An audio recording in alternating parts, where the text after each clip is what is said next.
Good afternoon. Y'all, what happened to the village after the baby shower or the village after the funeral?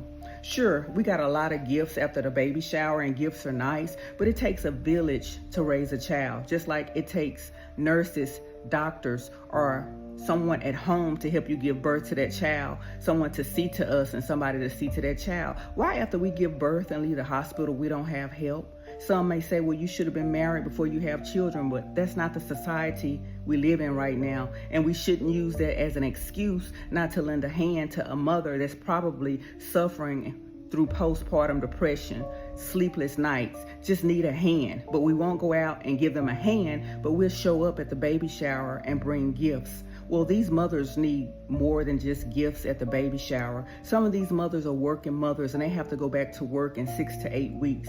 They need our help by helping raise the child.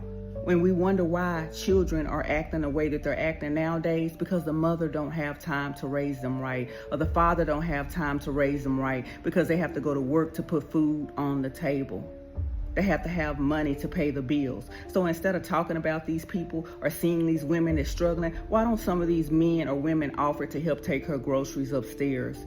Offer to get to know her a little bit better so maybe she can build a trusting relationship or a bond with him and her so she can have help raising that child. So these children won't be raising themselves because some mothers have to leave the kids at home alone. And what about after these funerals? Mothers, daughters, whoever it may be, they just lost a loved one and we promise to keep in contact with them, but we don't. So after we eat dinner together, whatever it's called, repast together, everybody go their own separate ways and they'll be lucky if they get 1 or 2 phone calls. Why are people being phony at these funerals saying they're keeping contact when they know darn well they're not gonna keep in contact? And sometimes some of us need a village after losing a loved one, especially a baby, but they go on about their way, acting like we never existed, acting like the funeral never existed. But they'll come together quickly for 4th of July to show off their clothes, to show off their cars, or they'll come together quickly to rush and go on vacations with each other, to take pictures to show to the world. But in reality, they're not close at all. The world is not close like it used to. So let's not fall for these phony Facebook pictures of people acting close and we feel bad because we are alone. They're alone too. Being alone is a state of mind, because why do they have to constantly take these trips and post it on Facebook and tell us how happy they are?